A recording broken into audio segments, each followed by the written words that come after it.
What's up, everybody? Welcome to another episode of Track Life here on Drag Scene. I'm your host, Brian Wagner, and we're at No Prep Kings, Columbus, Ohio, and this is an amazing event. I'm not going to lie. I mean, walking through the pits here, it's like a festival atmosphere. There's so many smiling faces and people that are absolutely loving being here. It's awesome. I mean, you can see the crowd around me as I'm walking through here, and there's so many people that are enjoying this experience and getting to see their heroes, the people they like to watch on TV. You know, I've seen these drivers out here signing autographs for 4 hours, just signing autographs. I mean, you can see the lines here for the different racers and the fans, and they're so happy to see all these people and enjoying themselves and waiting hours to get in, and just they're loving it. You know, saw a fan here that was making his own baseball cards for the drivers. It's an amazing deal. It's hard to describe. It's not even like, imagine the line to see John Force, except for he stands out there for 4 hours signing autographs. That's what you have here. You know, they're getting to see the people they love to watch on TV enjoy. And it's really awesome to see. We're going to do some behind the scenes stuff here with some of the drivers. I'm going to talk with them, some crew chiefs, some fans, just to kind of help you understand what it's really like at one of these events. It's a hoot and a holler, to say the least. So sit back and enjoy this episode of Track Life, No Prep Kings.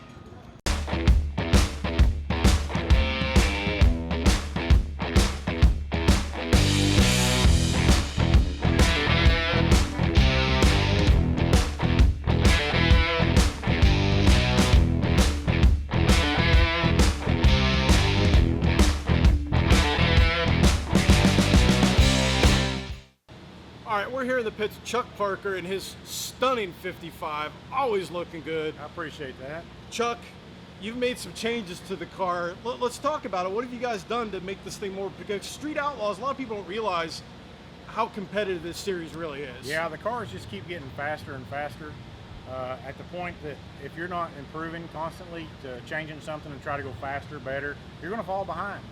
And this year for the 2021 No Prep King Series, we've made a few changes to the car. We made some chassis changes, got a new quick performance rear end in it. We put a new billet intake on it, and just some things like that to upgrade the car, get a few more tints out of it, and hopefully stay in the leader side. And that's what, it's interesting that people, I think they have a misconception about no prep racing, especially this, is that it is so just, the competitiveness is so hard to like even put into words, isn't it? Oh yeah, I mean the competitiveness. I mean the cars are all so close. I mean everybody's got more horsepower than they can actually use and put down on the no prep surfaces, especially in the first of the race. But as the race goes on, cars get faster. Of course, throughout the night, we put more power and more power. But you have to have that power to, if you have to pedal it, and you got to get back in it, you got to have a little bit extra power to overcome your downturn. What's something that might surprise some of our viewers and readers about what goes into like getting a nitrous no prep car ready? Because it's, you know, you have to hammer a nitrous car, but you got to walk a fine line, right? Yeah, the nitrous cars definitely are more maintenance, more upkeep. Although they are instant torque. I mean, nitrous is instant power. But we, you know, in our situation, we have I've kind of branded myself as Chuck 55, so I'm stuck to a 55, which is not very aerodynamics. Plus, it's heavy. It's a 115-inch wheelbase car, steel, and like I said, it's with me in it, it's 2,920 pounds. So a nitrous car is only required to weigh 2,550 pounds. So I'm giving up quite a few pounds in weight, which makes it harder to compete. I have to gut the motor to basically compete with the cars that I'm competing against. So therefore, it takes more maintenance and more upkeep to keep it all going.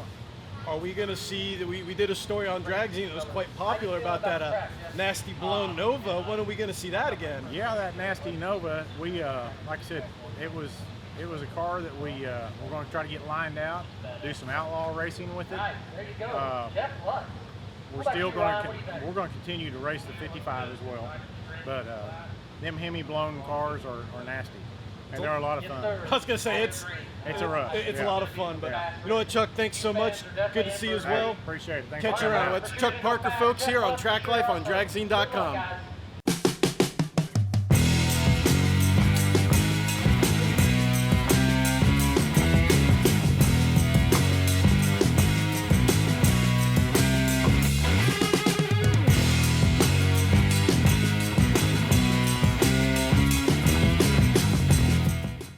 All right, we're back here in the pits with another no prep racer, Eric Bain. Eric got some brand new car, man, and it's a little bit of a rush to get one of these things together, isn't it? Man, it's they didn't come out with the schedule till very last minute. We didn't know if we were going to have this deal, and we got the other 72 Camaro at home. It retired at the street duty, and then they dropped the schedule on us. 13 races right in a row, got to be done by October. So we was thrashing to get this thing done. A lot goes into getting one of these cars. It's not put all the ingredients in an oven and bake the 350, right? It's really not, and put it all together, and then to get it ironed out. It takes a lot of passes to get one going straight, not tire shake, and just be fast. But we're on the right path, and looking forward to this season.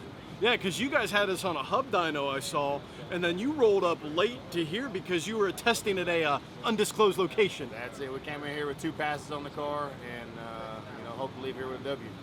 And it's how important is it to get those test passes at something like this? Because again, these cars are interesting to get set up, right?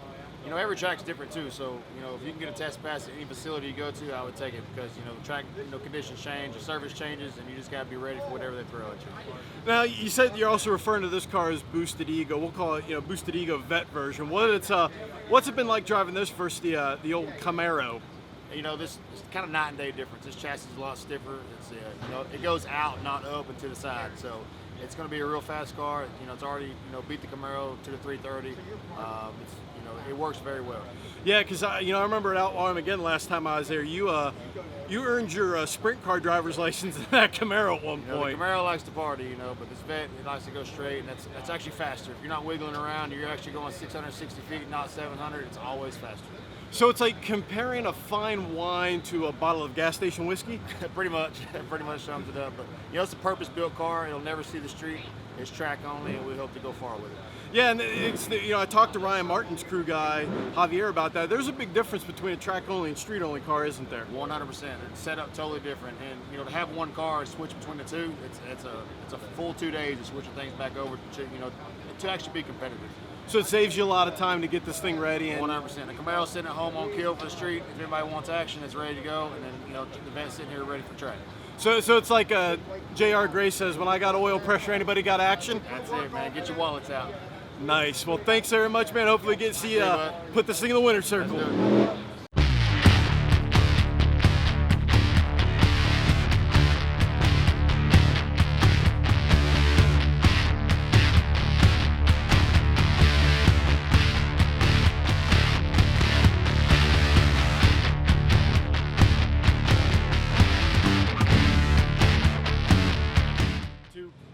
All right, so we're here with crewman extraordinaire Javier, known for many things, not good at jumping off starting Definitely, lines. no jumping. No jumping. But what you are good at is really wrenching on cars. And we got the new whip back here, and a lot of people see Ryan, but they don't see what you do. What's it take to get something like this ready for a no prep race? Man, like this being a new car, just have to go over everything, just everything with a fine tooth comb. You gotta it's a new car. We had some blues at first, but we got it all figured out. Man, I've done radial racing, I've done no prep racing, I've done small tire, no prep, stuff like that. Big tire stuff, man, you just gotta be on your A game. You're going faster than anybody. You're the fast guys at the races, you know what I mean? So you just gotta be on top of everything. I've done turbo stuff, done Pro Charger stuff. I've worked on a lot of things. And Pro Charger stuff, shit shakes, man. So literally everything gets wrenched over, checked every time because shit just comes loose. So everybody's like, what's up with all the marks on the motor and all the bolts, nuts and bolts? I'm like, if it's not lined up, it's loose. So no, a lot of Loctite, shit like that. So just got to be on top of your game. I learned that working on our company car, the Vortec car, is that everything has chalk marks on it. We have to check it after every pass because these things make a lot of power, but they literally shake everything. What's it been like going? Because, the old Fireball ride, and this was twin turbo at one point. What was it like making the transition to a blower deal? Oh man, it was like going to the Pro Charger stuff. I got hired on to do some racing on some Pro Mod stuff, so I got my feet wet doing that. And then, like going from the turbo stuff, you're just always checking, CO2 lines, wastegate, stuff like that. Wastegates, cracks, stuff. Now you're just like making sure all the bolts are tight on the Pro Charger, something doesn't happen, and like you said, everything shakes. So like on top of just everything shakes because of harmonics and stuff like that. Like you have to check if the tire shakes. Like you just got to go over everything. And not to mention the fact that you've probably had to invest in some weapons-grade hearing protection because these things are a new level loud. Oh yeah, like I've been around a lot, like screw blower, roots blower. I thought those were loud, and I held on to the wing on this, and I thought my eardrum was gonna blow out. But yeah, you're right, dude. We use headsets. You got ear protection.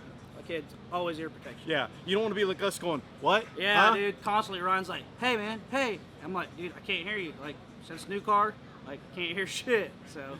Now, the Fireball isn't here. What's going on with that car now? Fireball, man, we just picked it up from RK. We redid it, put a Hemi and a Pro Charger on it. Then we just went straight to street racing, man. And we did some local stuff at home, filmed for the OG show. Did pretty good. We know the road, stuff like that. But then we went to Chicago, and we thought it was gonna be a shitty road, so we did some shit to get ready for a not so good road. Then come to find out, went to Chicago. Dude, we got hauled ass like crazy. Love the new combo. Like we went 11-1 and won a whole 24 car shootout. So just can't be happier with it. And it's interesting that you guys basically have 2 cars for 2 different setups now, right? Yes, like they're like same parts and everything like that, but just totally different setup. Because getting down on the streets versus getting down at the track, it's 2 different ball games, isn't it? Yeah, it's definitely two like big power management differences and then different setups and stuff like that. But like I said, Ryan made it and RK put their heads together. We made some really good moves to improvements to the Fireball. And like, that's my girl, man. That's my baby. Like, that's how I met my boy Blake Hobson. Rest in peace. But man, like that car always mean the most to me. And like, it's just crazy to see how far it's come. And like I said, like you said, it's crazy on the street how fast it is. A lot of people tend to forget too that car made it down to the Final Four in Radio versus the World at one point too. Yes, we we've won a couple RVWs. Not all the big names were there, but we still won them. But that thing, dude, on RVW setup, dude, we used to haul ass. It was so much fun. Kind of miss it. Maybe one day we'll be back. Does this car have a nickname yet? Nah, man. This morning, wait for a while. I didn't pass tech. Had to change some stuff. So there for a while, I was just like, hey, it's in the gray area. That's the closest I've ever got. Just we're racing it. It's becoming, Ryan's. Like being around it. We'll get one eventually, or if some fans will name it or something like that. But as of right now, it's just a gray car. I got a suggestion. The Gray Ghost. Oh, the Gray Ghost. Yeah. That one. Gray Goose. And Gray there's Goose. a couple other ones. Yeah. So eventually it'll come. It'll come to us. Now, being the crew guy, what is your favorite part about coming to this? Because it's people don't understand. I'm going to show the video later. These No Prep King events are a different level. What's Yeah. it like for you to come to this and see, like literally, Ryan was out there, 5 hours signing autographs? Yeah, it's crazy. Like just morning, woke up 9 o'clock. I looked out the front of the toter. There's a line already at our apparel trailer. There's a line over here looking at the car, and I'm like, man, these people just like bright and early. And we had late night, but man, it's crazy. Like the fans are everybody's been cooped up, so they want to come out and have fun and enjoy life. So get back to normal, and this is part of getting back to normal. And dude, stands are gonna be packed today. There you have it, Javier. Loving life. Turning wrenches on we're gonna call it the Gray Ghost, folks. Oh. It's the Gray Ghost. All right, peace out.